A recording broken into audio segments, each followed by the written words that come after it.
কুয়াকাটা পর্যটন পল্লী সংলগ্ন সংরক্ষিত গঙ্গামতী বনাঞ্চল থেকে মূল্যবান গাছ কেটে নিয়ে যাচ্ছে একটি প্রভাবশালী মহল। এই ঘটনায় মামলাও করেছে বন বিভাগ, কিন্তু জড়িতদের বিরুদ্ধে এখনো কোনো ব্যবস্থা নেওয়া হয়নি।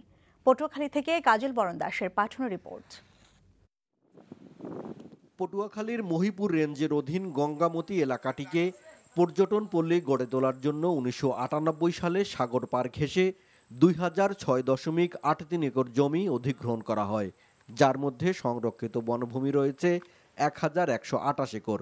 সম্প্রতি একটি প্রভাবশালী মহল বনের শতাধিক গাছ কেটে ফেলেছে।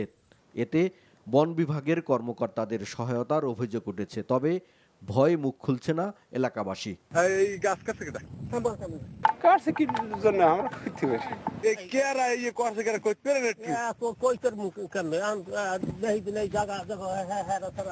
জমি দখলের জন্য চিহ্নিত একটি চক্র গভীর রাতে গাছ কেটে নিয়ে যাচ্ছে বলে জানালেন মহিপুর রেঞ্জ কর্মকর্তা ফারুক হোসেন। তবে এ বিষয়ে ক্যামেরার সামনে কথা বলতে রাজি হননি তিনি।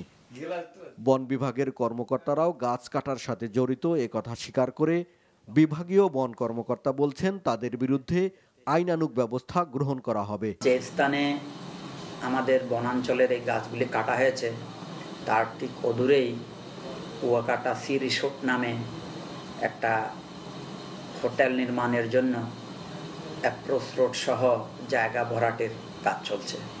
এই অবস্থায় মনে হয়েছে যে এই নির্বিচারে গাছ কর্তনের পিছনে তাদের ইন্ধন রয়েছে। নির্বিচারে গাছ বৃক্ষ হত্যার পিছনে যারাই জড়িত থাকুক না কেন, তাদেরকে অতি সত্বর আইনের আওতায় এনে উপযুক্ত শাস্তির ব্যবস্থা প্রদান করা হোক।